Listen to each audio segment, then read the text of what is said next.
2 years ago, I bought a house in Palm Springs and renovated it, and last January, I put it on Airbnb. When the house was finally ready, I was so excited to see how it would do on Airbnb. Beautiful. And it was a little slow at first, but come spring, things were really heating up and we were making a lot of money. Finally, all the work seemed worth it, and it was kind of like magic how it was truly I can't imagine Shelby actually doing a lot of the work herself. But I will go into detail into why and really the things I've learned and what you should know if you're ever thinking of doing an Airbnb.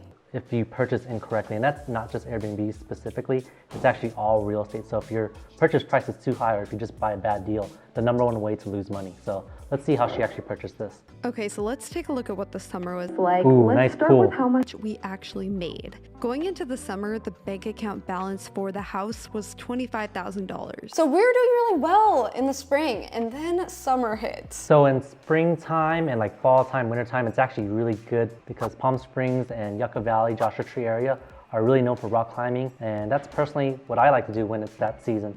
So for that reason, a lot of people come to the national park, they camp, they look for short-term rentals to actually stay temporarily. So June, we had 2 bookings, and the nightly rate was not that high. I think it was like $400 or $500 a night. What do you think about 500, 600 bucks a night in June? That's pretty huge, right? Per night, yeah, that's pretty big actually. It is also seasonal, but people are charging upwards between, depending on the property, upwards of 500 to even 2,000 a night.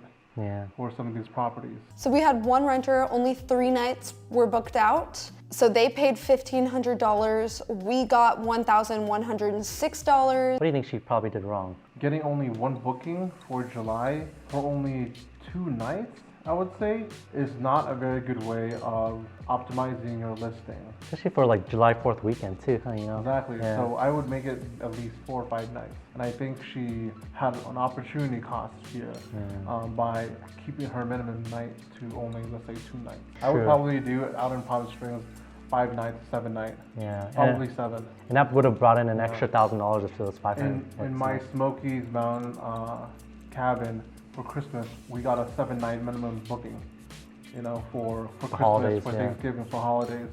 And they're upwards of $800 to $1,000 a night. So our total revenue before any of the expenses over the summer was $6,970. So slow season in Palm Springs, slow season in Joshua Tree is also during the summer, right? Because it's too hot. It's 3 digits out here, 100 plus degrees. You're dying when you're out here. There may have been opportunities, especially for someone as amazing as Shelby and Monica, for them to maybe utilize their influencer status, you know, get people out there for a discounted price for those 7 nights or 5 night stays. They could have utilized that maybe. One thing I would like to know is like, who's her property manager, or is she doing it herself? If she was taking on this task all on her own, I can see how she made this mistake of just letting a place stay unrented for that much. Just my opinion, you know. I love working with you, so I'm biased. I also think Palm Springs is also a pretty tough market, Jeff, because I think Palm Springs is also limited on how many contracts or bookings that they can have. As many as 1-night bookings for the entire month. I think in Palm Springs, they're actually limited to a certain amount of contracts or bookings. And so I think that's one of the risks that you may have with having a property out here in Palm Springs. So that's one thing to consider. Yeah, I didn't know that, so. When I realized our AC bill was so high, I asked her to turn it off completely when people are gone. And as we can see, it's gone down to $500. Hey Shelby, check out Vinci Sevilla. Great property manager. We have a smart thermostat that we temperature control our property here. And there's always a limit, a minimum and maximum limit that we place on our properties. But we always make sure that it's enough for our guests. And we ensure that, you know, before they come here, we actually have it at a very good temperature for them, whether it's cool during the summer or heated during the winter. So our house, because we renovated it, we didn't really have that much maintenance, but there was one thing, and that was replacing the AC unit. It was 30 years old. We should have just done it while we were doing everything else, but we didn't. And come this summer, it wasn't working so well. So we had to pay to get a new one. As you can see, the cost for the unit and to get it installed was $12,967. And then it was another $1,200 to repatch the roof area where they put it in. Yeah, ACs don't usually last that long, especially in the desert. 30 years on a unit, that was probably due to be replaced, and it should have been added into the cost of rehab. So the ending balance was negative $2,821. So obviously I had to dip into another one of my accounts to cover the costs. I really didn't expect that we were gonna have to do that. Things felt like they were going so well in the spring, but this is the risk that you take with Airbnb, you know? On the plus side, we've at least been able to pay the mortgage and also pay for a new AC unit with our earnings. About $10,000 per year of the mortgage goes towards the principal payment, so that's $10,000 in equity we have added in the house. That's not just like a short-term rental thing regarding the equity pay down. That's all real estate. So when you have an amortized loan, every single payment is actually contributing principal and interest. So as you continue farther down on the years on the loan,